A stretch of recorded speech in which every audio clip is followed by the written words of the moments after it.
What's going on, everybody? Welcome to the Awesemo.com NBA strategy show presented by Yahoo Daily Fantasy Sports.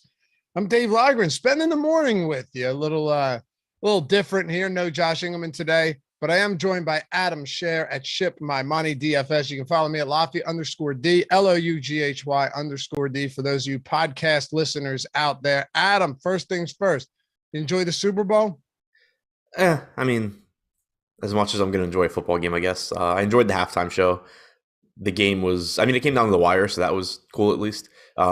It's annoying when officials suck, but that's kind of what you get in the NFL now. So, it was pretty much, what I don't think you could have expected more. Two brutal calls. The one, and what always annoys me is that if there's a bad call and, a defender gets a hand, actually face masks and falls to the ground, like Ramsey, you can just tell the bias in people because they go, yeah, but look at what Ramsey gets away with. It's like, yeah, but you still shouldn't miss the call, right? Especially when it leads to, what was it, like a 60-yard touchdown?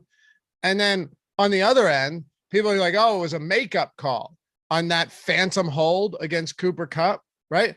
Like, I don't care. If you missed a call, it doesn't mean you make another bad call. The whole thing is just backwards, man. Those were two really, really crucial calls that swung the game in both directions and both led to touchdowns. Yeah, and then you have the people like, oh, well, it's just rigged for the Rams, obviously, blah, blah, blah. They just let Jalen Ramsey get thrown by his head to the ground on a 75-yard touchdown. What do you mean? That's what I mean. Right, exactly. I got to say, though, man, I'm team anti-halftime show. I know you really enjoyed that, and I'm sorry, but just straight mega cringe factor from Schefter and Rappaport. I'm sorry, dude. Wait, what? I don't even know what they did or said.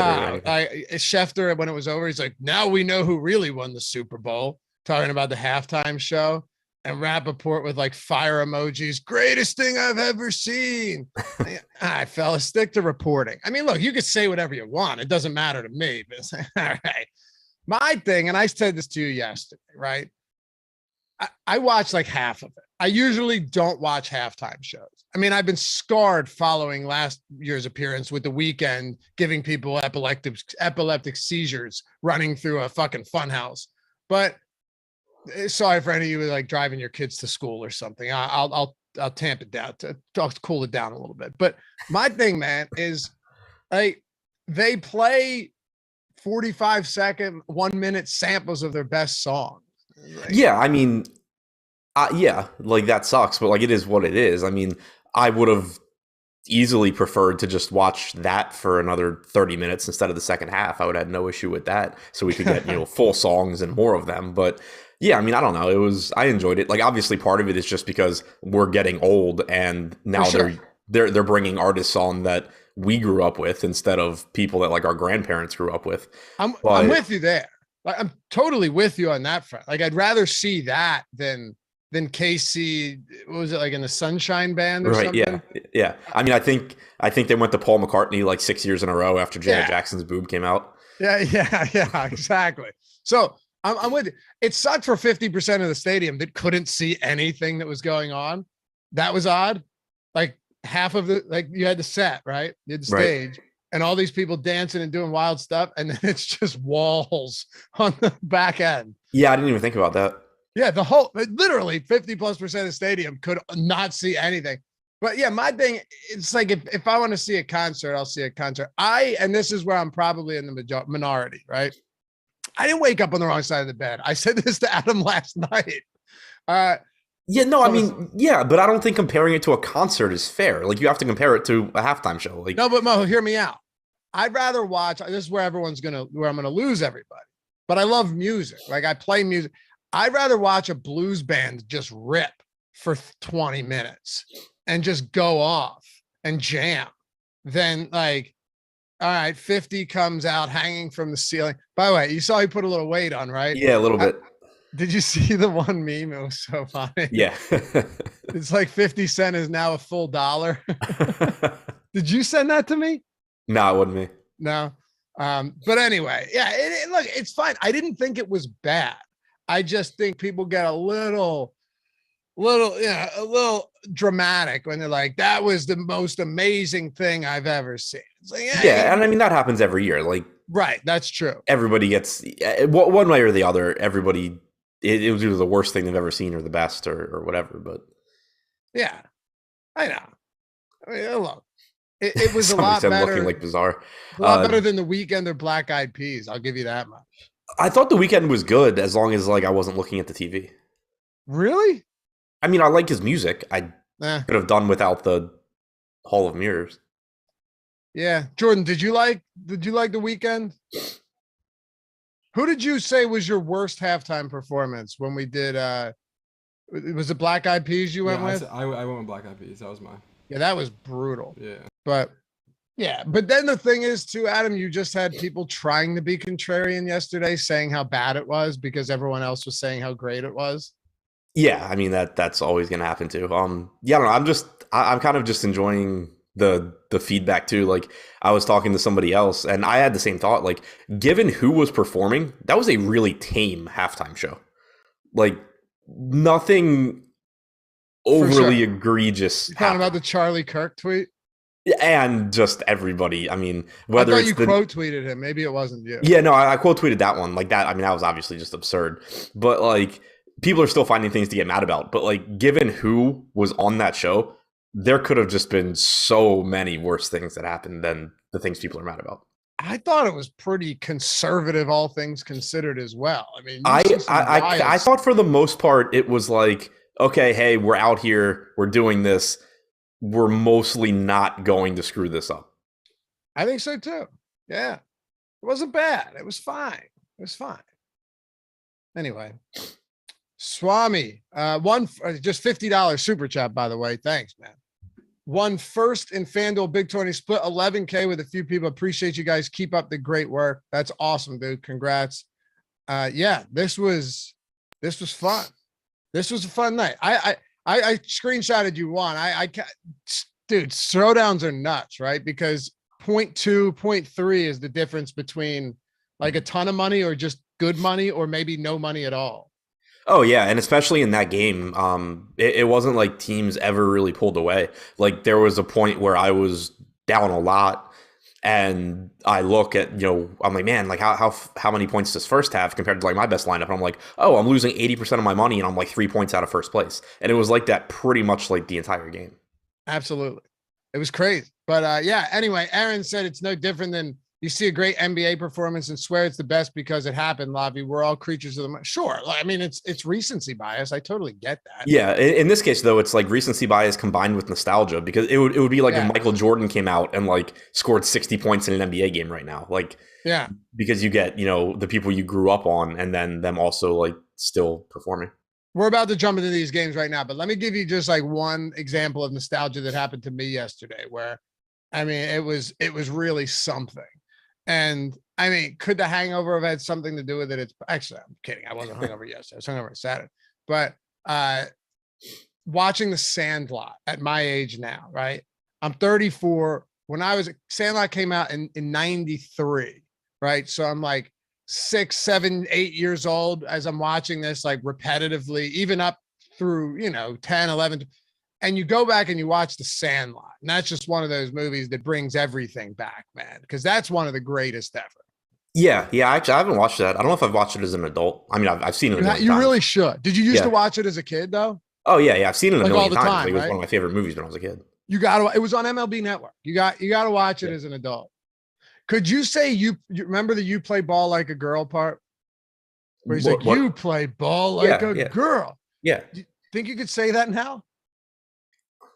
Honest question. Like I was thinking about it yesterday. I watched The Hangover last night. You for sure could say that before you say one of the lines from that movie. Oh, when they're driving? Yeah. Well, when they pull up to the house. I was thinking about that the other day too. Yeah.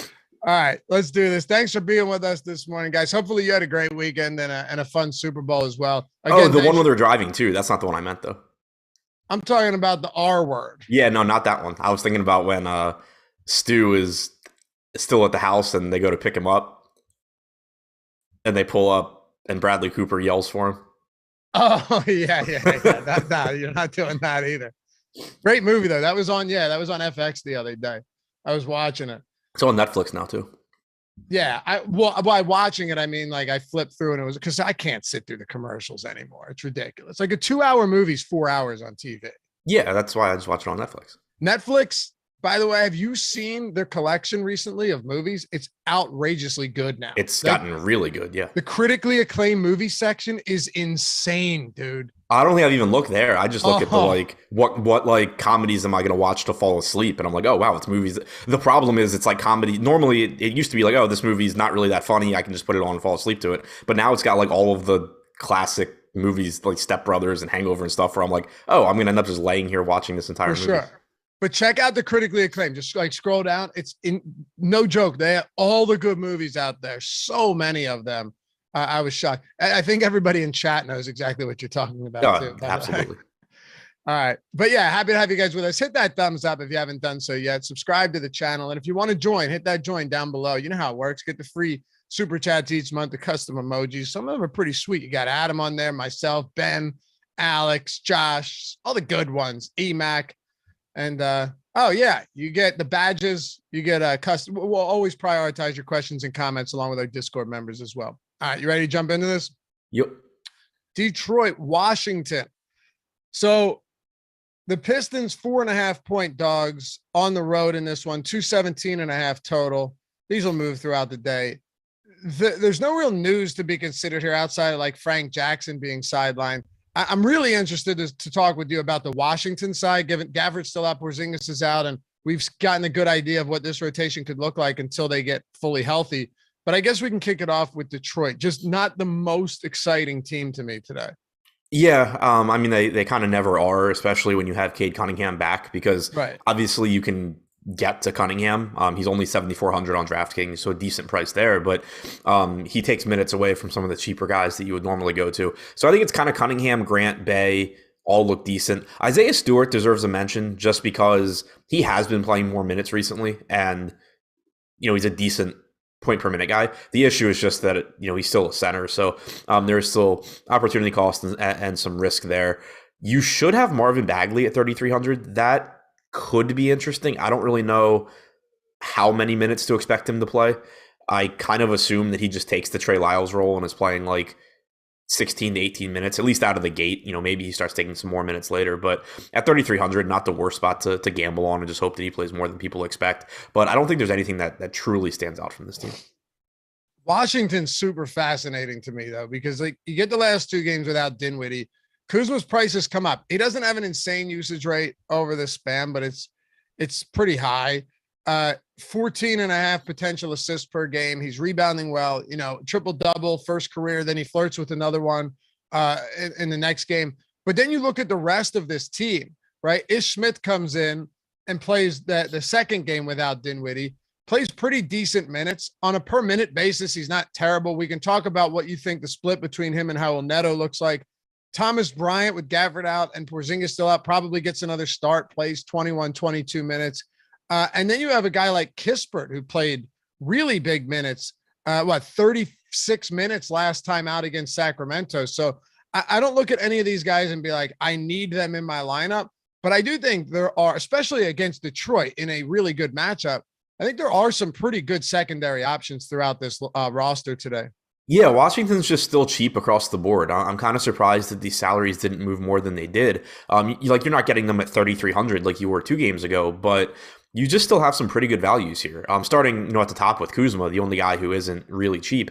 His salary jumped to 8,600 on DraftKings, but you're still likely looking at 36, 37 minutes from him here. He should lead the team in usage. He rebounds at a high rate. He gets assists too. Obviously he's going to, or you would expect him at least, to be behind Neto and Smith in terms of assist percentage, but he's still going to get some and just looks good even at the elevated price tag. And then everybody else on this team is just inexpensive. Neto, I expect to play 28 minutes or so at 4,400, makes him look fine. Smith, 3,900, probably plays 20 minutes, looks okay there. Bryant, Rui, both probably in the 22, 23 minute range, look okay. And then KCP, Avdia, Kispert are all, I think, pretty much appropriately priced as well. So I don't think that, I think Kuzma actually is probably the guy that still stands out the most here, because you have a lot of, with the other pieces that are cheap, you have a lot of guys where the better point per minute guys like Thomas Bryant still probably aren't playing that many minutes. Yeah. And then the guys that you can expect to play more minutes like Corey Kispert aren't that good as far as point per minute goes. So they all just kind of end up looking like good, sort of neutral to slightly above average projections. Whereas Kuzma, I think, actually stands out a little bit more just because he gives you that massive, 50 plus fantasy point upside. But I think just getting to a lot of these guys in general is a pretty good idea. Not in the same lineup, but spread across them. Jay Blake the King, $100 super chat. Yeah, I saw he had a big win yesterday. I don't remember if it was, I think it was football. Maybe it was the Millie or the 250K or something. Congrats, man. And he says, sorry if I interrupted. You don't have to apologize, bro. Appreciate you. He said, big night last night. Thanks for all the work you guys do. Yeah, man. Thank you. That's awesome. You made the lineup. Some guy yesterday tweeted me, and I think a couple other people was like, is it time for me to unsub from you guys? Chipotle Addict is taking over, and I'm tired of you having me set the wrong lineups. That was the word. I was not tagged in that. I wish I had been. Oh, yeah. I remember that one. I'm tired of you having me set the wrong lineups. I mean, isn't that great? And I think he means sub. I think he means unsub from YouTube. Right. He's not even talking about being a premium paid sub. I hate the free YouTube channels that don't make me better at DFS than Chipotle Addict. Absurd. How many minutes did you say you're giving the Ish? 20 for Ish, 28 for Neto. Oh, okay. Yeah. I think too, I wouldn't be surprised if you see if there's a possible 24-24 split too. It wouldn't be shocking. I think if that happens, I think it's likely that Neto's playing poorly. But basically what it comes down to, I think, is it's at least in the range of outcomes where if Ish Smith's second half rotation is going well, he can very easily just close the game. Exactly. Yeah. Well, one more thing on Kuzma that I find interesting. I think it's also possible that we had to take into consideration that given who's on this team, even though Kuzma's usage hasn't been super high through these first 2 games, it's definitely possible that he has those games where his usage is through the roof. You know what I mean? Yeah, and I would expect it to be the case, actually, because his numbers are weird. If you look even over the entire season, he only has a 23.5%, 24% usage rate without Beal and Dinwiddie on the floor. But if you go over the last month or 2 months, his usage rate, regardless of who's on the floor, is higher than that. So it's just a situation where I think as the sample size grows, you see Kuzma take on, take on a bigger role. I think you just kind of see it average out. But he also just contributes enough in the way of peripherals and, rebounding and assists that, obviously you need scoring at that price point, but I'm not concerned about it. For sure. Yeah. Overall, since January 1st, and this is not taking Dinwiddie off, it's not taking Beal off, 653 minutes for Kuzma, 26.6% usage rate, 1.22 DraftKings points per minute. There's no reason that over a larger sample, he's getting less usage without Bradley Beal and Spencer Dinwiddie. There's no way. Yeah, look at the rest of this team. I will say the good news is, and we know obviously assists aren't accounted for usage, but 17 assists over the last 2 games ain't bad. So No. the peripherals look good. Let's talk about Sacramento and Boston. I'll be honest with you. Brooklyn. I was surprised that the Kings were only 3-point favorites. It's 3. Hang on a second. Hang on. Somebody in chat said the way the head coach was talking, it seems like Ish is about to take over the starting role. That is completely possible. I was talking about this game just assuming they stick with the same starting lineup. But yeah, Ish becoming the starter over Neto is 100% possible. And in which case, like, he looks good. I think if it happens, you should like Ish Smith quite a bit, because then you're probably giving him 28 minutes, and 28 minutes at close to minimum salary for Ish Smith is a perfectly fine price point for a guy that, what is he, like a 0.9 per minute guy? Yeah, around there. I mean, we're like, I think he's a perfectly fine play as the backup at 3,900, just hoping that he gets the closing minutes. If he starts, I think I would just go from, 28 to Neto, 20 to Smith, to 28 Smith, 20 Neto. Exactly. And Smith would look fantastic. Yeah, I agree. Sacramento, we have it at 3.5 at some spots, 3 in some spots with I think it's like minus 115 to the or to 3.5, or to the Kings. But I was surprised by that. I'm not saying they're a good team, Adam, but they're definitely better than Brooklyn right now. Brooklyn's lost 11 straight or something ridiculous. You have Sabonis, you have De'Aaron Fox. Barnes is not a bad player. All in all, this is definitely a better roster. Kyrie Irving, because it's a home game, is out. Harden's gone. Simmons ain't playing until after the All-Star break. This is going to be a fun experience. And then Durant's still sidelined. So, yeah, you get Aldridge back. You get Andre Drummond in the rotation. You get Seth Curry.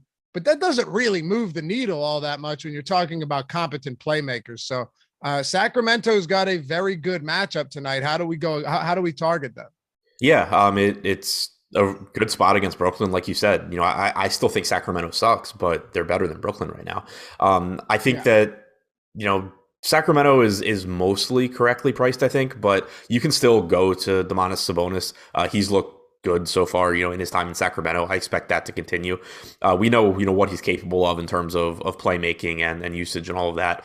So far since joining the team, he's played 66 minutes, 24.8% usage rate, 27% assist percentage, 22% rebounding percentage. He's averaged 1.3 DraftKings points per minute. I still think he looks good here. De'Aaron Fox looks fine at 8,200.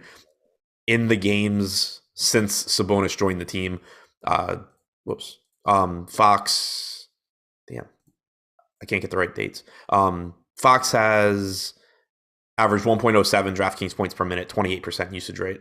Assist percentage is down a bit. I'll be interested to see, how that plays out. But at 8,200, I think, still willing to take shots there. I get nervous with the rest of these guys just because you do start getting a lot of interchangeable pieces. Like Davion Mitchell's back to playing 20 minutes. DiVincenzo's playing 20 minutes. Barnes lost a couple of minutes. He's playing 33, 34, especially for as long as, Harkless is in the rotation playing 30 minutes. So really, I think it's Fox and Sabonis mostly for me. We don't have Lamb projected in right now, but he played in that first game with Sacramento 31 minutes, Adam, and was actually, pretty productive. But now you have Dante DiVincenzo as well. He didn't play in that game. He's in the rotation now. And then you had Holiday starting. It starts to get a little bit. It starts to get a little crowded if Jeremy Lamb is in the rotation today, now that DiVincenzo is also there. Yeah, exactly. I don't really know how it's going to look. It could go a variety of ways. My best guess would be that if Lamb is in the rotation, he's mostly cutting into Justin Holiday and Mo Harkless.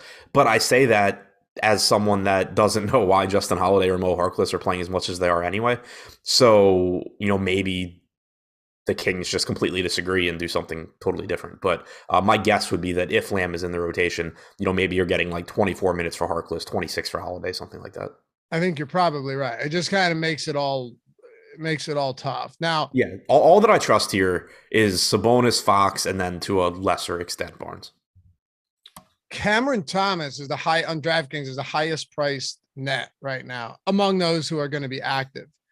He's gunning. I mean, from a peripheral standpoint, he leaves a lot to be desired, but the guy is getting up a ton of shots. He's seen pretty high usage. He's played now 31, 32, 28, 26, or 36 and 32 minutes over his last 5 games.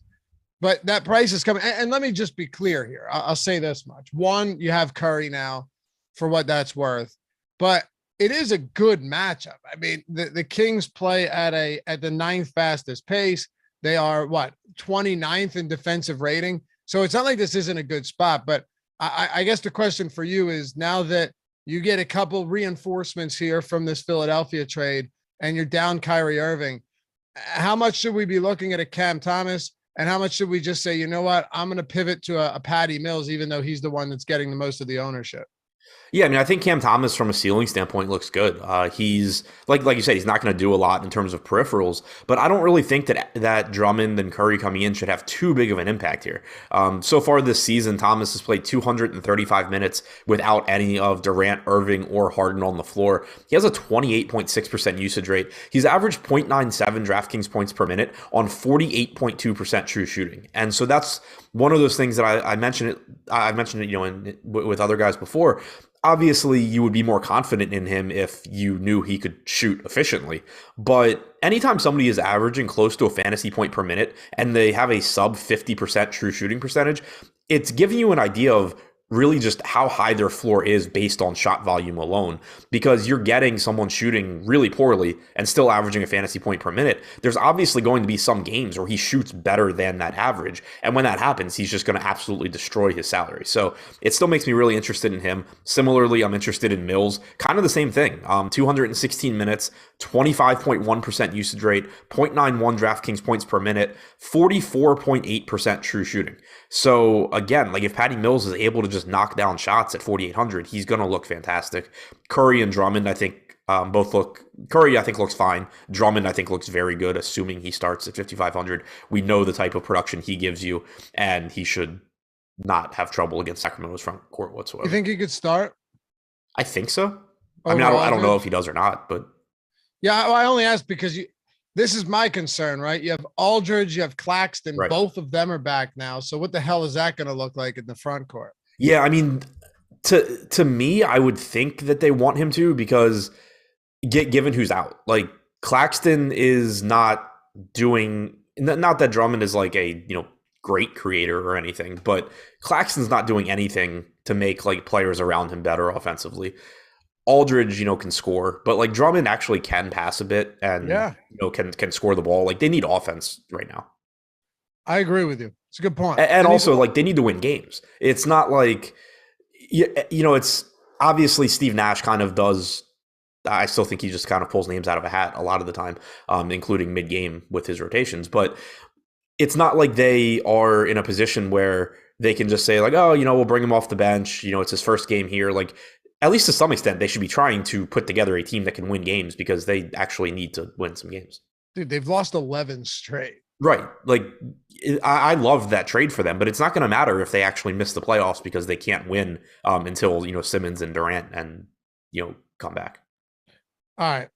So are there any priorities? And I don't ask you that with every team, but this is just such an odd Nets team. They've really been a thorn in our sides a lot, but I guess like, okay, if Drummond starts, is he a priority, right? That would be the biggest thing. Yeah, if Drummond starts at 5,500, I think he's a priority. I would assume if he's starting, he's playing at least 22 to 24 minutes, because like, I don't know how the center rotation is going to go, but you could conceivably see them just not play Nick Claxton. Like they've DNP'd him at times this year. I don't necessarily think that's the most likely thing, but if Drummond's starting, I think he looks very good. If Aldridge is starting at 5,200, I'd be very interested there. Someone said, won't they just start Aldridge alongside Drummond? I mean, maybe, but I'd be pretty surprised. Like Aldridge has purely been a center this year. You have basically no spacing if you do that. So not expecting that to be the case. I mean, yeah, he's one of the best elbow jump shooters in the league or in the history of the NBA. But like at this stage, I don't know. I mean, mind you, Aldridge played power forward for a very, very long time. Yeah, but he also played power forward when power forwards then were centers now. Right. I mean, he's playing alongside Robin Lopez? Yeah, I think so. It was, I think, Yeah. in Portland for a while, wasn't it? Probably like Chris Kaman. Chris Kaman, yeah, yeah, bunch of those guys for sure. OKC, still no SGA. I mentioned that for anybody that maybe took some time off to maybe doing NFL stuff, or you're just coming back into the fold for NBA now. Giddey, Dort, Kenrich Williams facing the Knicks. It's not exactly the most appealing matchup that you're going to get. They're pretty big dogs here. Is there anything? I mean, the Knicks play at the second slowest pace in the entire league, Adam. I'm not saying you can't get to OKC, but I don't think this is going to be one of our favorite teams today either. No, I mean, I think this is the least appealing team we've talked about so far. Josh Giddey he actually played almost 33 minutes last game. So once again, we have an NBA coach who appears to not realize he controls how many minutes the guys on his team play. But they've said that they want to play him around 30 minutes. I don't really want to be getting him at 7,500 against the Knicks, knowing that's the case. Dort at 6,200, I think, is just kind of mediocre. Baisley's been playing really well, but his salary has also jumped to 6,400. I'm assuming Favors is back today, which should make Isaiah Roby a non-factor. He was a good play last slate, but he should disappear here. Aaron Wiggins is back, so that's another guy that kind of just messes up the rotation for guys like Pogashevsky and potentially Kenrich Williams. I don't really see much here that I like at all. Makes it easier for me. Let's talk about the Knicks then. You have no RJ Barrett still, and then we're still waiting on Mitchell Robinson, Cam Reddish, and Nerlens Noel, all of them questionable. Mitchell Robinson had actually been playing really well before the injury. I think he's actually dealt with a couple minor injuries since then, but is there anything here with pending news that could make this Knicks team interesting? Because right now, and let me throw this out there. We have Quentin Grimes projected for an immense amount of ownership against this Oklahoma City team. I mean, a lot. And NBA ownership, totally free today for the main slate. Same with our NHL Top Stacks tool. So you don't have to pay for that or even create a sub. You can just check it out and follow along with us. But 52% we got him at right now. Yeah, I mean, he's 3K flat. He's coming off of a game where he played 37 minutes, starting in place of Barrett. Yeah, RJ Barrett. I keep wanting to say Cam Reddish for some reason. Starting in place of Barrett. So, at 3K, even though Grimes isn't the best point per minute guy, that's still pretty appealing. The previous game he had started, he played 31 minutes. Anytime you're getting a 3K guy that isn't like Tony Snell, that's going to play 30 plus minutes or is likely to play 30 plus minutes, it's going to be a pretty appealing value spot. So I understand why the ownership's there. It's also someone where, if more value opens up throughout the day, you shouldn't be too scared to pivot away and maybe go another direction, just because he's very likely to do well from a point per dollar standpoint, but he's also not particularly likely to put up enough overall points that you have to have him. He's like a 0.7 fantasy point per minute guy for the season. So anytime a really popular player that is likely to score 23, 24 DraftKings points, you can usually at least find alternatives. But I think point per dollars, he's going to look great. Julius Randle looks fine. It's also Tom Thibodeau, by the way, just throwing that out there. Like Tom Thibodeau makes some hair trigger, had some hair trigger reactions and decision-making at times. Yeah, absolutely. And that's kind of the thing too. We're assuming he's playing like 32 to 36 minutes. I think that's the assumption you should have going in. Yeah. But what if Cam Reddish plays well off the bench? What if Emmanuel Quickley plays well? There's no reason Quentin Grimes has to be in the closing lineup. And if you play a 50% on Quentin Grimes for 24 minutes, you are not going to be happy. No, like I think you pointed it out perfectly. We don't need to belabor the point, but he's extremely cheap. He's minimum salary. He's played 30 plus minutes in back-to-back games. So the ownership makes sense, but let's also acknowledge, right? That first game that he played 31 minutes, he was dreadful and he finished with 12 fantasy points. It's not like that can't happen again. So, right. Yeah. And I mean, it's even easy, and this isn't something that you have to do or anything. It's obviously really risky, but $3,200 Emmanuel Quickley, if Quickley plays well off the bench, you can just so easily see him in the closing lineup, and you get so much leverage on the field if you happen to get lucky and get the, Quickley plays 22 minutes and Grimes plays 26 minutes game, because Quickley probably destroys him in that case. It's a great point. And if we know one thing about Quickley, dude's never seen a shot he doesn't like. Right. Like he will go out there and chuck, and he'll shoot You just seriously look at some of these games recently, 1 for 10, back-to-back 2 for 9s. But this guy is going to chuck, and he can get to the basket too. So, I mean, that's a good point. If he does come out there and play minutes, the one thing about Quickly isn't just that there's a lot of guys where where it just doesn't make sense because you go, well, yeah, you can fade this high owned guy for him because this guy might play minutes, but then you don't really know if this guy is going to be involved at all, even if he does get the minutes. With Quickly, you at least know if he gets the minutes, he's going to chuck.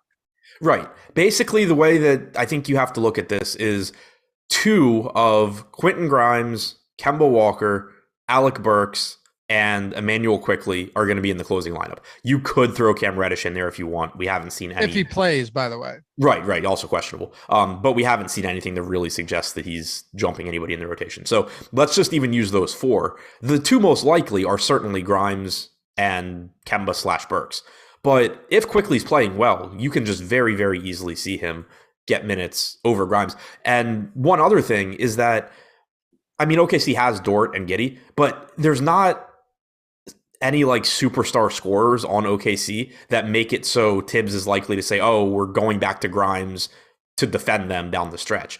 Like, if this is a competitive game or the Knicks are behind, I think there's a pretty good chance that they just say like, okay, we want Quickly scoring instead of whatever, instead of Grimes out there. So I think Grimes is obviously the higher probability play, and that's why he's getting so much ownership. I just don't think that you should be super confident in who is actually in this closing lineup. I think a lot of there's a relatively high percentage of the time that ends up being Quickly. Somebody mentioned real quick.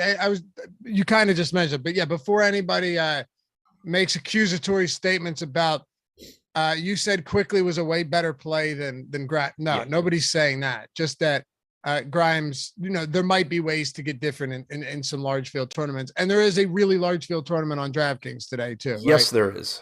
Like 118,000 almost 120,000 entries. So yep. Yeah, and so also, and somebody mentioned it in chat, Julius Randle, 388 minutes this year without RJ Barrett and Derrick Rose, 29.9% usage rate, 1.18 DraftKings points per minute. The other one that I want to point out is, and I think it wasn't on the slate, so I'm not positive, but I think he's coming off a really good game. But Kemba at 4,300, he's played 220 minutes without Barrett this year. 1.09 DraftKings points per minute, 23.9% usage rate, 27.5% assist percentage. His usage takes a very nice bump when RJ Barrett's not on the floor. Okay. You said Kemba was coming off a nice game? If I remember correctly. It wasn't on the slate, so yeah, I don't remember for sure. I just think I saw tweets about it. 23 points, yeah. On actual points? Yeah. Yeah. Still didn't close.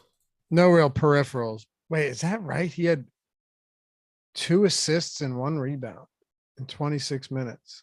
That's pretty crazy. For Kemba? Yeah, you would think. Yeah. Yeah. It wasn't.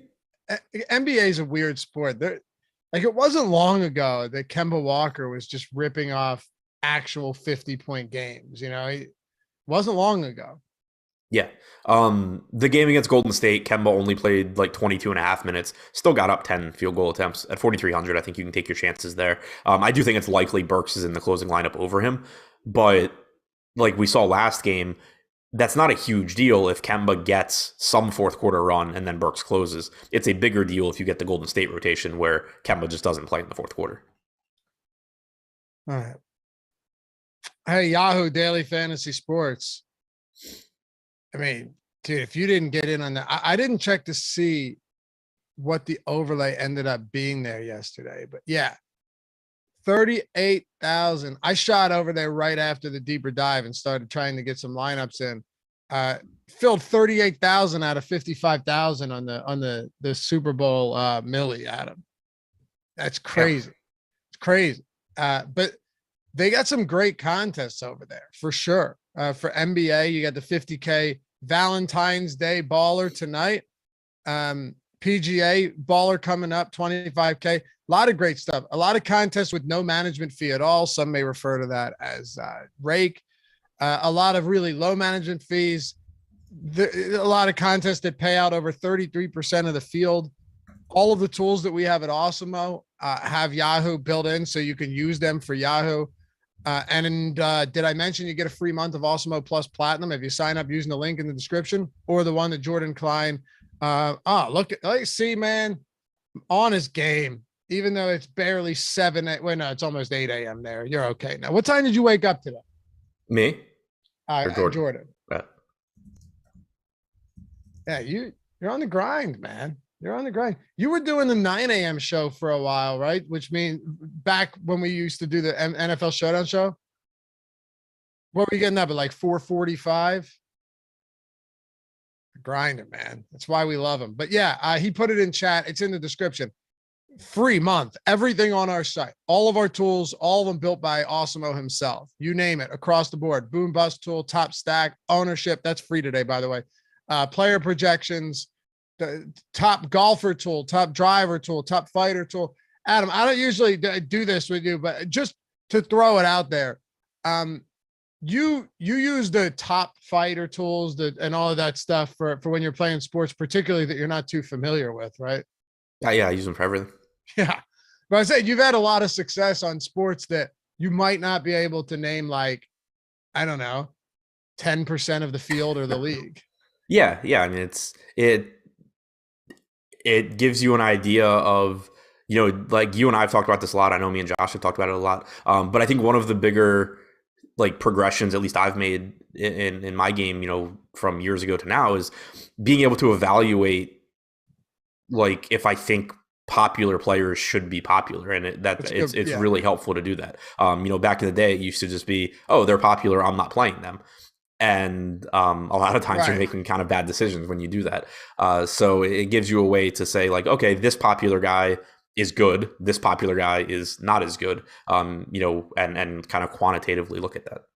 Like when Drummond's 70%, but he has an 88% optimal lineup score, and people are like, don't play him. Right, exactly. Like back when I started, and like, I mean, I still had success, but it was a lot like, there, I guess, kind of like more swings. It was like, a lot more boom or bust, but it would just be like, okay, well, I'm just not going to play this guy, and I'm going to do something else and, hope to get lucky. And, it happens and you win. But I think that you can kind of just make better lineups as a whole when you have a good way of evaluating, like, this guy's really popular and there's no real alternatives around him. So he has a chance of actually, like, his chance of success is actually in line with the really high ownership, whereas you'll get some other guys that are really popular. But if you're looking at like the boom bust tool, you'll realize pretty quickly that there's 4 other guys that project really, really similarly and have a really similar chance of success. And there's no real reason why that one guy is getting, twice as much ownership.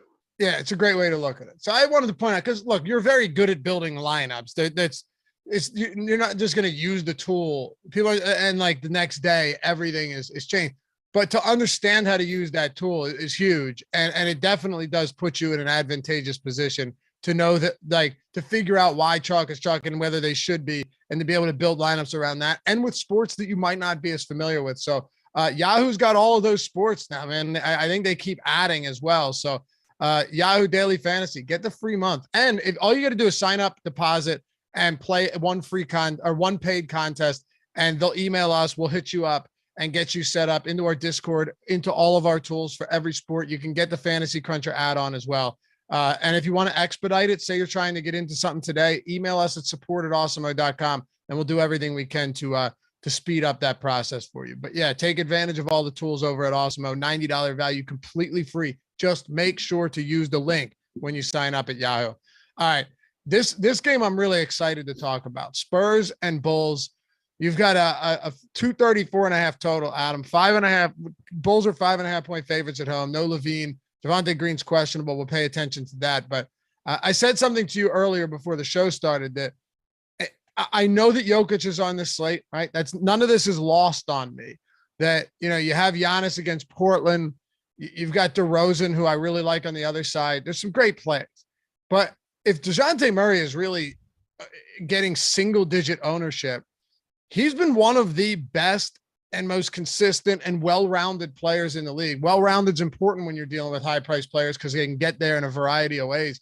That I have no problem, even with him being priced up a bit. Chicago's defense has really not played well lately. Over the last month, they have 118 defensive rating. They play at a relatively fast pace. Like, everything looks really good for Murray if he's going to be the lowest owned of all the high price guys. What do you think about him and the Spurs today? Yeah, I mean, I completely agree. Murray's been very good this season regardless. He's been like a 1.3 to 1.4 fantasy point per minute guy. Without White, he's raked, man. He's played 784 minutes without Derek White on the floor this year, 1,638 possessions. It's not like we're talking about, some like minuscule sample size. We had White missing games. We had White limited for a while.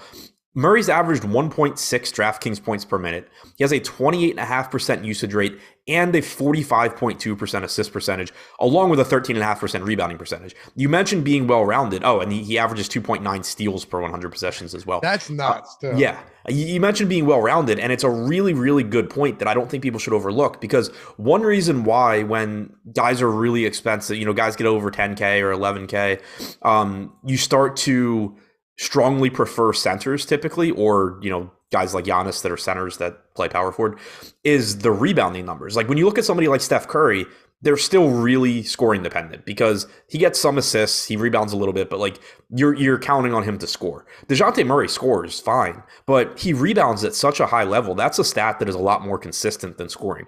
Getting assists, you're just going to get those. They're not going to disappear as frequently as scoring is. So when you have those and then you still have close to a 30% usage rate, it just makes you look really, really good. And the other thing that really stands out about those numbers without Derek White is a lot of times when you take somebody off the floor, like you take the number 2 offensive piece off the floor, you'll see the usage rate go up, but like the assist percentage comes down, or the assist percentage goes up, but the usage rate comes down. Typically those things negatively correlate. You just see a giant bump in both of them for DeJounte Murray. And then you're still getting like 36 minutes or so as well. Point guard eligible, so not as much, positional flexibility as if he had like point guard, shooting guard, but still more positional flexibility than someone like Jokic has also. So I perfectly fine just getting right back to DeJounte Murray. Absolutely love the guy. Me too. I don't mind having some lineups, not that I'm going to force it, but some Murray DeRozan lineups in the event that this game just goes nuclear, which I think is totally possible in a spot like this. Do you have any interest before we get to the Bulls? Because I do want to talk DeRozan. It's hard not to like a guy that's playing upwards of 40 minutes in regulation and competitive games without Zach LaVine. So yeah, I think we'll have plenty to touch on there, but it's mostly Murray for me. My concern, and maybe you can speak to this or tell me that I'm wrong, which is either one is fine.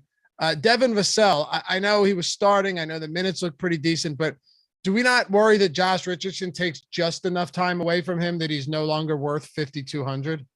Yeah, a little bit. I'm more concerned about like Lonnie Walker and Josh Primo's minutes with those guys, because I think that they are behind Vassell. But at the same time, like your point, I think is still correct in that Vassell's salary has now increased to account for him starting and playing 30 minutes. So it's not a situation like if this had been a game or two ago and Josh Richardson came in, you could say, okay, even if Vassell plays 26 minutes or 25 minutes, I'm pretty comfortable with him at 4K or 4,200. Right. He's priced now where if you give him 30 minutes, he looks like a neutral play. Like he's priced for 30 minutes. If he plays 26 minutes, you're probably in trouble. So I don't think there's as much margin for error. You're also getting a lot less ownership. I mean, he's 6% owned right now. The guy's been like 50% owned on the last couple of slates. So I still think that you can take shots at him in tournaments and just hope that he plays 30 minutes. Like last game, you got 30 minutes from Vassell, but you also got 30 minutes from Lonnie Walker. You got about 16 from Josh Primo. If you just say, okay, Josh Richardson comes in and basically cuts into Walker and, and Primo, and Vassell gets left alone, and you're assuming Langford's, not in the rotation, then you could still get those 30 minutes from Vassell. They're just not nearly as locked in as they were when Richardson wasn't playing. But I think there's a good chance that Richardson is simply ahead of Lonnie Walker in the rotation, and that you get like Lonnie Walker back to 16 minutes and, Primo at maybe 14 or something, and Richardson comes in around like 20 minutes or so without really cutting into Vassell. I think it's totally possible too. But at that price, what I basically like, if Vassell goes from 31 to 27 minutes, it's still significant at that salary. Right. There's a lot. In the previous games, and one of the reasons why Vassell was getting so much ownership was like, when you think about his range of outcomes, obviously he projected well from a point per dollar standpoint, like a median projection. But even when you thought about his range of outcomes, it was like just skewed a lot heavier towards exceeding his salary versus not getting there. Now I think it's kind of the opposite, where he projects to be about neutral, but there's like a lot more, I think, downside risk than there is like upside reward at this price, which is why the ownership's so low. Right.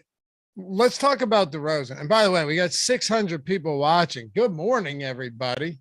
East Coast, West Coast, wherever you're at. See, we're lucky with this one. We get to go live at 10 a.m. Eastern. I mean, that's easy. But this is on the West Coast where you got like Eric Lindquist, or when Spags used to be here, Adam, doing these shows at 7 a.m. I mean, no thanks, dude.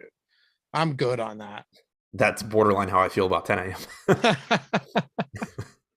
I had to fill in for some Sirius XM shows, and they were like 6 to 8 a.m. and it was hardly any fun.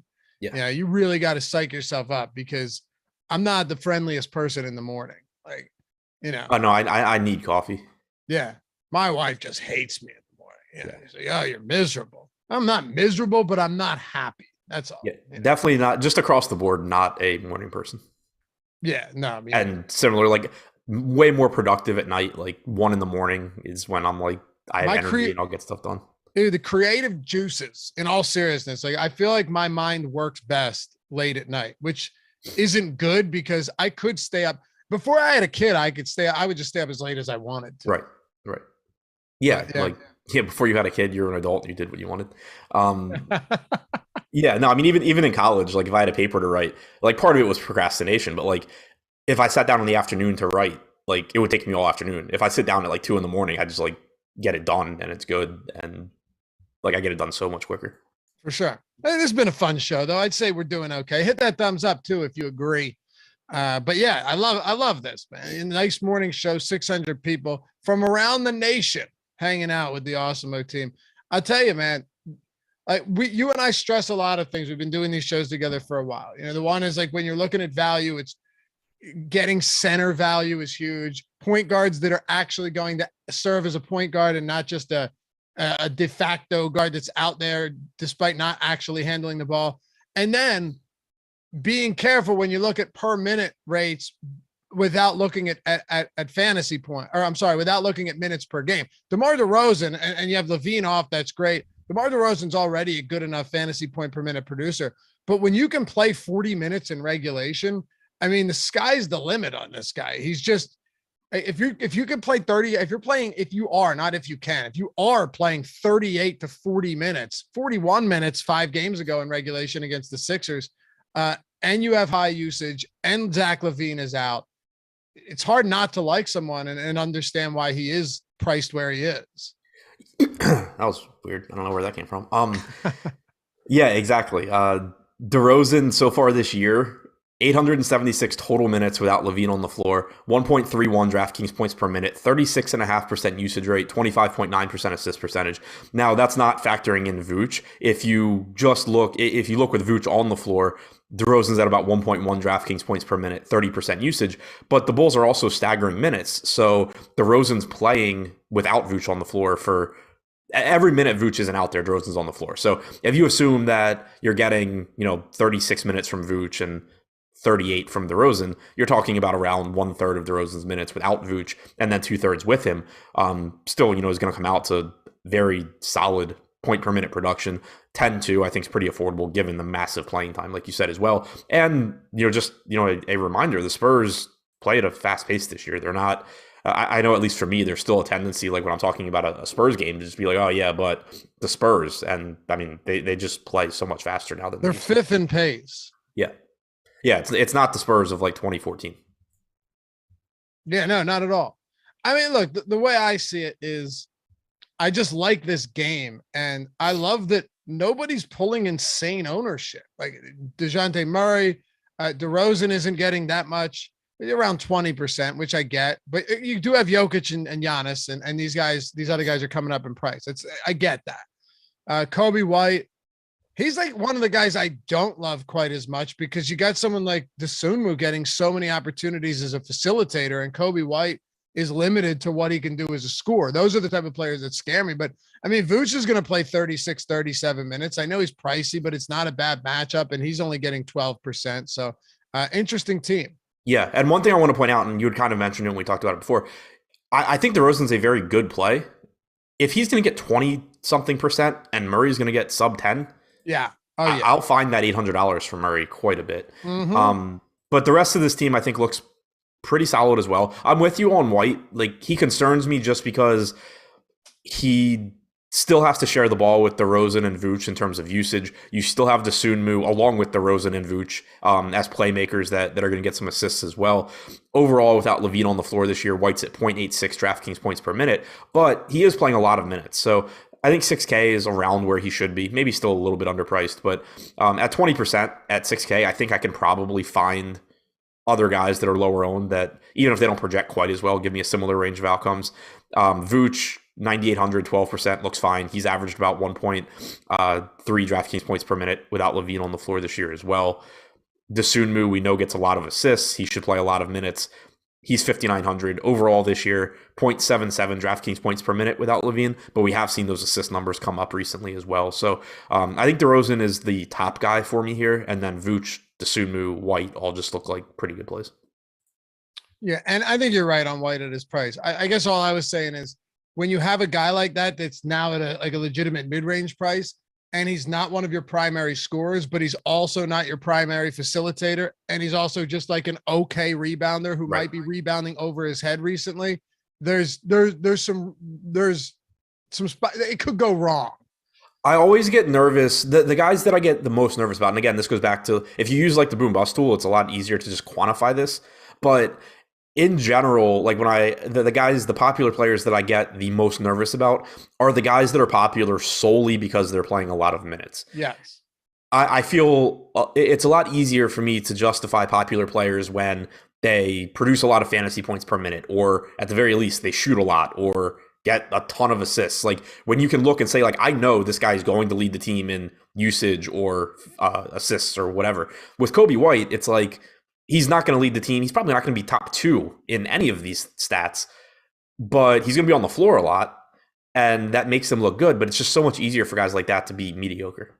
Exactly. You're really hoping for like the 16, 6, 3, and 2 game or something like that.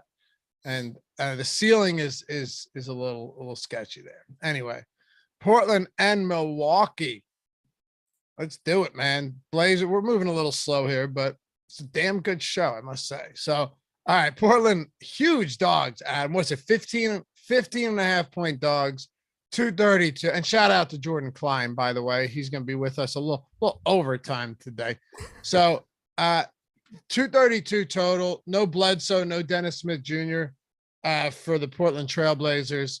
Is there anything you want to talk about that you really like here for Portland today, starting with guys like Simons? I wouldn't say really like.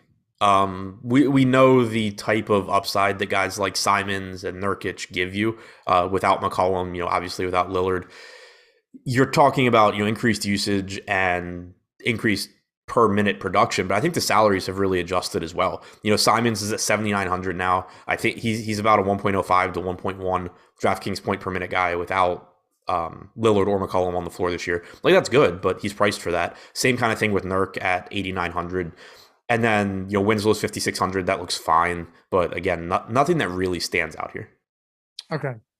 On the whole team? Yeah. Like, I think they look better than a team like Oklahoma City to me, but it's still just like nothing beyond, I think, just kind of last piece in hope. Like guys like Simons and Nurkic, you could use like in a tournament lineup where you have more popular players, and then you're just like, all right, I need to round this out with somebody that's low owned, but that actually can, still get me 50 fantasy points if everything goes well. They can do that, but I think when you talk about prioritizing players, there's just going to be a lot of guys at their respective positions and price points that come out ahead of them. Dude, we've already talked about a lot of games that have a lot of players that we like, many of whom aren't even high owned right now. So yeah, I don't think we have to look at every team and say how much, that we like everybody. If we don't, not that we would anyway, but you know what I mean? You see a lot of times there's this, it seems like you have to talk about certain plays. You don't really always have to do that. Yeah. It's easy to fall into that when you go game by game or team by team, because like you end up, because like you talk about what looks best from the team, and it ends up coming across as like, oh, these 3 guys look really good, when like the top plays on this team, I think, are Winslow, Simons, and Nurkic. But when you start comparing them to the top plays from other teams, they kind of just fall off. I agree. Man, Milwaukee's getting, virtually no ownership today. Giannis coming in around like 6.7%. It's pretty crazy.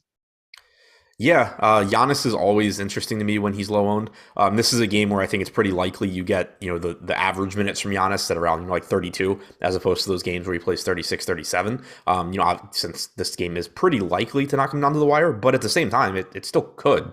And Giannis is still one of the best point per minute guys in the league. He gives you a little bit more positional flexibility than everyone else that we've talked about so far. Like Jokic only has one position, DeRozan only has one position, Murray only has one position.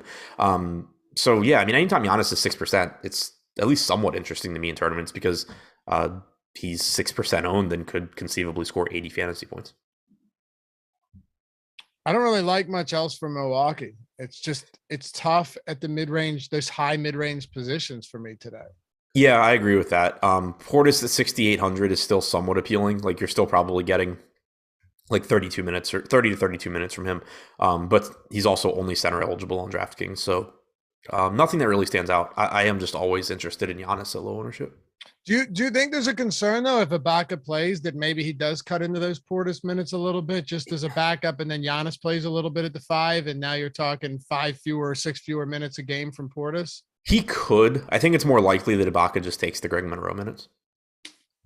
You're probably right about that. All right, Toronto, New Orleans. Do I have anything to talk about? I already told you we had free ownership projections and top stacks, right? And if you wanted to check out all of our other content, I mean, Adam, without even trying to, did a phenomenal pitch on that earlier. So I don't even need to just go back and listen to how he said it bettered his lineup building process and helped his game entirely, especially including sports he doesn't know. If you want to really just get an actual testimonial for someone that you can see the results live, Awesemo.com. Just a true natural salesman, always pitching stuff over here. Yeah, I mean, far from the case, but today we got lucky. Well, no, see with you though, it's easy because you weren't trying to sell anything. That's what I always say. It's easy to sell something if you're not trying to, if it's actually helped you. Like I've sold shit product and I wasn't very good at it because despite what people may think that I'm this like callous person with a blackened heart, it's not true. I felt bad, Adam, trying to sell advertising to an 80-year-old woman that thought it could really help her declining and flailing business. Like I was pretty good at selling life insurance to people that should be investing their money in other things. I didn't enjoy it, but I was actually pretty decent at it. Yeah, for sure. I don't know, but anyway, Awesemo.com. People just believe me when I talk. Like what? People just like believe and trust me when I talk. And me too, but that was the problem. I just felt bad. Oh yeah, I didn't feel good about it. At least with life insurance, they're getting something. Yeah. It's like I knew I was selling something that like it wasn't bad. It was just probably not the best decision they could make. Oh man, when I was selling nothing. Like I mean, you could make an argument possibly, but I couldn't do it anymore. Just couldn't. Yeah, Mike, I didn't need to eat any of that chip. So sorry, pal. Really, I just shouldn't have. You people just want too much of me. But yeah, Awesemo.com/join if you want to check out some free content, ownership projections, NHL top stacks free today as well. All right. Toronto, New Orleans. This is one of those Toronto teams that we generally have the same analysis. Hey, they're going to play a ton of minutes. And a lot of these guys, relative to their price points, are okay plays. But salaries are coming up. Siakam, I think rightfully so, has crossed that 10K threshold. Van Vliet's 8,800 on DraftKings. Then you got Trent Anunoby in that 6K range. Really, both of them and Barnes are basically the same price. This is like the perfect team in tournaments, and then a team that like you won't get anywhere close to in cash games. Yeah, for sure. Because right now on DraftKings, we don't have a single player on this team projected over 10% ownership. And they really shouldn't be like that much higher owned because there are just so many players that project a little bit better, a little bit more favorably priced. But this is a team where you're getting a ton of minutes for these starters. It's not a bad matchup against New Orleans. 113 implied total for Toronto. The median projections for Toronto across the board are kind of just mediocre for their salaries. But within any given game, there's just a good chance that one of these guys steps up. Like over 20 games, it's all going to average out. But any given night, it's pretty likely to be, Siakam took over tonight, or Van Vliet took over, or Gary Trent went nuts. And there's still value. There's still upside to be had at these prices when you get the better than average games. So it's a team where I'm not getting to a lot of them in the same lineup or anything. But when you talk about players that have a high ceiling and low ownership where you can use them to be contrarian without sacrificing the upside in your lineup, Fred VanVleet probably playing 38 to 40 minutes at 8,800, Siakam at 10-1 with power forward eligibility, Trent at only 6,500, Anunoby, Barnes. These are all guys that are very capable of exceeding their salary any given night. So I think that's perfect analysis. There's really not much to it. They play a lot of minutes. They are always going to be on the court, but it's also a slate that has a lot of other great options, and none of them are super cheap either. So yeah, good tournament options, not good cash game plays. What do you make of the Pelicans on the other side? The matchup isn't as appealing for them as it is for Toronto, but kind of the same thing where you can get to them in tournaments, but they're not really standing out. Joval at 7,700 still gives you a ceiling. You certainly could see his production be cut into a little bit with the addition of McCollum, but I'm still expecting 30 to 32 minutes from Joval. He played 32 last game. McCollum's played a lot ever since coming over. He's played 37 and 36 minutes. He's looked good. He's 7,900, probably priced around where he should be. There's nothing that really stands out to me here, but I think Joval and McCollum in particular as tournament shots are fine. And to answer a question in chat, David Porter asked if Hart's going to be starting. He started and played 36 minutes last game. So, yeah. So yes. Yeah. Man, I was just thinking about how disappointing is Van Jefferson? Completely off base here. I'm just glad the season. I can see how you just transitioned from Josh Hart to Van Jefferson. That made a ton of sense. I was reading a tweet. I had a really good NFL day yesterday, so it is what it is. I'm wise enough not to just load him up everywhere, but he's just been the bane of my existence. He had 3 potential 40+ yard touchdowns, and one was an interception, and the other 2 were incomplete. Adam. Yeah, he's on. I drafted him in the dynasty league that we're in together, and it has not paid off. That son of a bitch. And then his wife left on a stretcher going into labor the third quarter. Yeah, he had a son an hour after the game. I know. I was gonna. They had a picture of him holding him. I would never do this, but I was gonna tweet Schefter careful, he might drop him. But I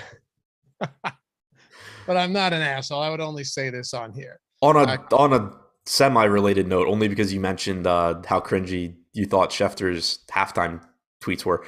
They could not have been as bad as him tweeting quote, "The LA Rams win the Super Bowl," or Odell Beckham Jr. is hurt.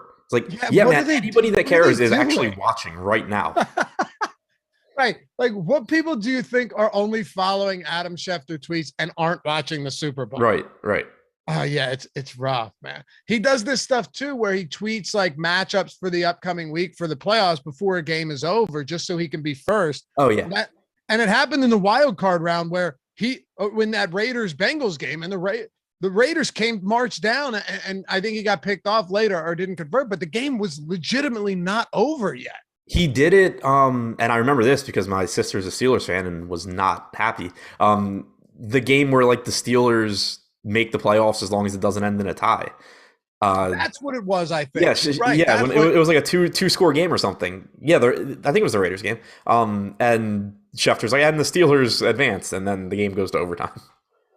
It was, dude, I have no idea. But at this point, no, it was was it the Raiders? They weren't playing the Chargers. The Chargers needed it not to end in a, or Chargers needed it to end in a tie. It was the Raiders and Chargers, and the Steelers needed it not to end in a tie. Yeah, that's it. Yep. Okay. That was it. Yeah. They're just, I don't know. It's crazy, man. It's crazy, but there's just some tweets where it's like, ease up, guy.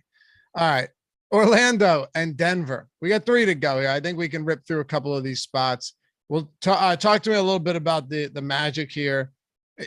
Every one of these games, just sometimes bad teams can create some decent fantasy options. And Cole Anthony, Wendell Carter Jr., Franz Wagner at his price point, pretty much every time they're on the slate until their prices come up a ton, they're going to be, relatively popular just based on usage and playing time. Yeah, I mean, this is a pretty scary spot for Orlando in Denver. Obviously there's blowout risk. It's just not a great matchup anyway, but there is certainly upside here. When you talk about somebody like Cole Anthony at 7,100, if this game's competitive, you're probably getting like 32 to 34 minutes. He's over a point per minute guy. And if this game's competitive, he's probably there's an increased chance at least that he's playing well. Wendell Carter Jr. at 6,900 should give you 30 to 32 minutes if the game's competitive, makes him look decent. Suggs, I think, is like correctly priced, but there's still at least some upside there. And then one really interesting spot that I am always interested in is Mo Bamba at this $4,700 price tag. He's kind of been like a poor man's, or not even necessarily poor man's, but he's been very similar to Clint Capella, where the minutes have just been all over the place, partly because Orlando gets blown out a good amount, partly because Orlando's center rotation has just kind of sucked lately. But at 4,700, if you get 24 minutes from Bamba, he can do well. And if he does happen to play 26 to 28 minutes, he's very likely to beat that salary. So with guys like that, as long as the ownership is low, and right now we have Bamba on DraftKings at only 9%, I do think that's a pretty good spot to just kind of gamble in tournaments and, hope to get some blocks and a few extra minutes from him. And Mr. Crypto DFS, Loughran is out. Yeah. Yep. So he's traveling to get a second opinion, but then I saw other reports saying he might play on Wednesday, Adam. So I don't really know what's going on with Loughran. Yeah, I have no idea. I'm pretty sure it's an injury that he's aggravated already this year. Wait, it's not the back spasms again, right? No, I think it's his knee or something. Okay. Yeah, I can't remember. I looked at it earlier and I just forget. Hey, Denver, though, Nikola Jokic, he's expensive, but he's left knee. Left knee? Okay. Jokic is expensive, but for good reason. He's leads the league in fantasy points per minute. Absolute destruction every time he touches the floor. Big favorites against an Orlando team that won't be able to contain him, nor would they try. 11-point spread here.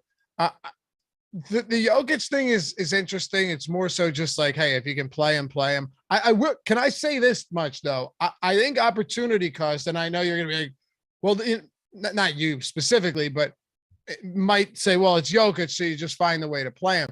I do think, though, from an opportunity cost perspective, things could get interesting if Rudy Gobert gets ruled out maybe earlier in the day and you have Whiteside, and then you find out that Drummond's starting, and now you have like 2 of the best per minute centers in the league at 5K price points and a pretty deep position now, which could draw you to more Murray or DeRozan or Giannis. But that's just one way to look at it. You can always find ways to fit Jokic, but center could get real deep with some value. Yeah, I think it's really interesting to talk about now because like the obvious part, and you said it, is if you can get to Jokic, you're going to be happy about it. It's a good matchup against Orlando. He's fantastic. You don't have Embiid on the slate, so you don't have, recently you've had a lot of slates where both Jokic and Embiid play. So it's just been like, oh, well, you can basically get Jokic's production at this point for, $600 less with Embiid. But that doesn't exist here. There's the potential that there actually isn't a ton of opportunity cost at center today. Like if Gobert is in, he's going to be fine, but he's also correctly priced. If he's out, Whiteside will look good.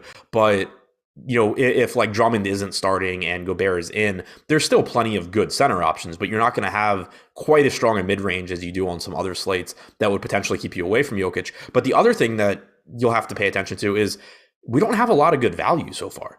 We talked about Quentin Grimes getting tons of ownership at 3K. He's cheap, but there hasn't been a lot of like, oh, this guy's 3,800 or this guy's 4K. I like him. It's been a lot of, 5K, $5,200 guys that we like. So I think right now, at least, it might be sort of difficult to get to Jokic, especially given that he's really popular as well.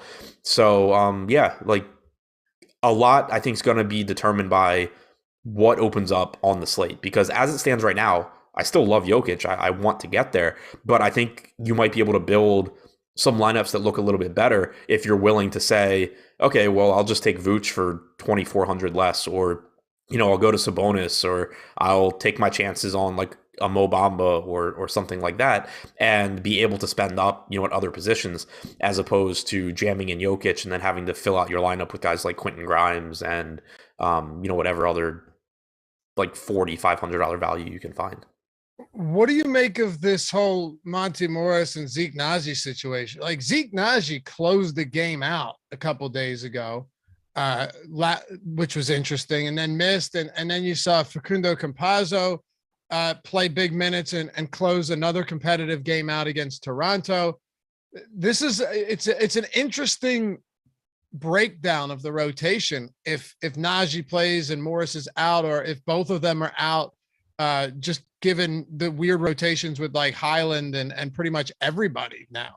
Yeah, and this is something that actually will affect how much Jokic I think you can get to as well, because if Monte Morris plays, like he's whatever at 5,100, but it's going to make it so it's difficult to get to Bones Highland, and you're certainly not going to get to Campazzo. If Morris were to be out, you're expecting 24 to 26 minutes from Highland, 22 to 24 from Campazzo. They're both sub 4K. You don't want to play them together, but one of them is likely to exceed that salary, and it's going to open up some value where it makes it a little bit easier to get to Jokic. So I do think that is one big piece of injury news that we may or may not have by lock. Anything else on Denver? Not really. I mean, Gordon, Barton are fine. They're there. I think it's worth noting that Cousins played last game. He had been banged up a little bit and then not playing. I don't really care from a DFS standpoint all that much, but he was back in the rotation. All right. We're almost, do we hit 200 likes yet? Just curious. 193. We got over 700 people watching us day after the Super Bowl. How many people called out wildly hungover, just didn't go into work today? You think that's a common occurrence, or do you think it's overblown? I don't know. It's probably overblown because like you have to, if you're going to do it, you have to know that you're on good footing at your job. You can't 100%, be like, you can't be the questionable guy that gets sick on the Monday after the Super Bowl. Like, and then nobody is there believes on you. Tuesday. Right. Yeah. Nobody believes you. Right. So yeah, I mean, it depends on your status. You have to commit and take off the whole week and just use all those sick days. Right. Yeah. There's got to be a way. I agree. The only Super Bowl I've ever really gotten annihilated was the Eagles, and I think I have every right to do so. Yeah, of course. Right? Like if Washington was somehow win a Super Bowl, you're getting pretty tuned up. There's no doubt about it. Oh yeah. Is that a Commanders shirt? Yeah. Yeah, let me see that. Oh, all right. The Commanders. Trying to buy into it and get into it, Yeah, sure. Still kind of on the fence at the moment, but listen, it's so I refuse to call them the football team. Not for any like political statement, sure. But just because it was dumb. I actually started to like it. I wouldn't have been too upset if they had stuck with it. For me, it was tough when if you're doing an article, you're talking. So it's so weird because it's like, yeah, they're the football team, but it's like all of these guys are football teams. So if you're like, yeah, it's a good football team. That was the biggest issue is like, just like if you're at a bar talking about. That's what I mean. I just call them Washington. Right. Well, right. But here, like if you say Washington, you're talking about the Caps, the Wizards. Yeah, that's true. Yeah. And then, if you're just like the football team, it's like, who are you talking about? And especially like, so living in Baltimore, like the Ravens are the football team. That's a good point. And you say Redskins, people might look at you weird. Right. And so that's one thing I'd said, like, as soon as they changed the name, I was like, if they wanted people to keep calling them the Redskins, then this is like the number one way to do it is just make them football team. And then you have to call them that just to say who you're talking about. Right. You say Redskins and someone goes, hey, asshole. And you're like, no, I just want you to know who I'm talking about. Right. Yeah. I didn't want to talk to you for 10 minutes and you think I'm talking about the Ravens every time I say football team. Exactly. Anything on the Houston Rockets today? They're one of the lowest owned teams collectively on this entire slate. Still, we're going to get ownership updates, but right now that's where it's at. Yeah, I mean, I think they should collectively be one of the lowest owned teams. Christian Wood, we know the ceiling he gives you. Şengün has power forward eligibility back, which is nice. He's 4,700, probably playing low to mid 20s. Not the worst spot to gamble, but overall, just not a whole lot that I'm interested in there. Pretty unappealing spot at Utah. Okay. What about Utah, and how do you approach the Rudy Gobert? Do you think Gobert plays today? He's been out for a while. I think he plays today. I thought he was going to play last game. Was kind of disappointed I got that one wrong because I would have liked to have had more Whiteside. But he had said before the last game that he was very close to returning, and that if he didn't return that game, he would be back very soon. And then I'm pretty sure he practiced over the weekend as well. So I'm anticipating Gobert being in. All right. If he ends up not being ready yet, Whiteside again becomes a great play. But would you argue that? Not at all. Okay. Anybody else you want to hit on, assuming Gobert is in? Yeah, assuming Gobert is in, I mean, $9,100 Gobert is fine. I don't know if he'll be limited or not, but even if he gets like 30 to 32 minutes against Houston, that's fine. Mitchell at 9,200 doesn't look bad, but I don't think there's any real priorities for Utah if Gobert is in. I think we're finally kind of just back to the Utah team we've had most of the season, where it's just like, you're not doing anything wrong if you land on some Clarkson or Conley or Gobert or Mitchell or whoever, but there's not one guy here that individually stands out. All right. Hey, before we wrap this up, we did have if you wanted to get into NASCAR, every race is basically $2 at this point. If you use the promo code green flag, you don't even have to type it in. Awesemo.com/promos. You can just click that, get the projections, the driver projections, ownership projections, the top driver tool, which is what we were talking about earlier. All of that, awesemo.com/promos. It's $70 for the entire year. So green flag, baby, get in on that. It's good through the 20th. So you got like 6 days to go. All right. Golden State and the Clippers. Let's wrap this one up. We've got Golden State here. Decent sized favorites on the road against the Clippers. Another spot where these guys just aren't very popular. It's funny how you and I talk about DeJounte Murray and DeRozan just being, we haven't done so yet, but like better plays on a lot of nights than a Steph Curry right now, even at similar price points. Yeah, it's just always difficult to get to him because for the exact reasons we talked about when we talked about DeJounte Murray. Like, Curry gives you a very high ceiling because of his ability to score, but he doesn't do the other stuff that a lot of expensive players do. And yeah, he's a little bit cheaper than Murray, but it's not very difficult probably to find $600 there. If you compare across positions, like you get DeMar DeRozan with a higher usage rate, more or at least similar point per minute production. So like Curry's fine, but there's just guys that I would get to first, especially with Klay Thompson playing. All right. Was that from way earlier, Jordan, and I just missed it? Okay. Thanks for the content, fellas. Always. What's the best value or not for tonight for tournaments, Adam? It's still really early, but hang on, I can't. Basically, what's the best value for tonight for tournaments was the best value play or not? Sorry, clown, I missed that earlier. What's the best value play or not for tonight? Did I read it wrong? What's the best value? You read it right. I just don't really know what it means. But I mean, there's not a ton of value I really like right now. And a lot's probably going to change. But I would say, I mean, Grimes in terms of point per dollar is the guy that really stands out, and that's why he's so popular. But beyond that, I like Drummond, assuming he starts. Like, he looks really good at 5,500. Patty Mills at 4,800, I think right now looks very good to me. Yeah, I mean, I think I would say those two. Whoever's starting at point guard for Washington is in the conversation, particularly if it did happen to be Ish Smith. All right. Close us out with the Clippers then. What do you got? One, it sucks that Norman Powell's hurt. That just sucks in general. But it's another team where, like, I think you're going to get to them, especially at least the way the slate looks right now, because there's not a ton of value elsewhere. With Powell out, you get it. I think it helps to solidify somebody like Reggie Jackson at 6K in terms of playing time and usage. Batum at 3,600, I think looks like one of the better sub 4K guys right now. It's still Nick Batum. Like, the production is going to be hit or miss, but you should probably get 26, 27 minutes from him. Marcus Morris at 5,600 is reasonable. And then if center value doesn't really open up, like if Gobert plays and if Drummond isn't starting, for example, Ivica Zubac at 4,200 is a decent option as well. All right. I went a little over today, but that's okay. Fun stuff. Solid analysis as always, Adam. Appreciate you. And Jordan Klein, as always, for producing the show. We will be back. Actually, you got the NHL strategy show coming up at 2:00. You got the NBA prop show with Ben and Eric. Who's on the deeper dive with you tonight? It's not me. It is. What's that? I said I have no idea. It's Alex. It's you and Alex. Awesome no. himself. And then Josh and Greg live before lock. So stick around throughout the day. We'll see you back here soon. Get hydrated. Work off those hangovers for those of you who went hard last night. And we'll see you soon. Adams at Ship My Money, DFS me at Lafayette_D. And hey, subscribe to the channel before you go. We'll see you back here soon. Peace.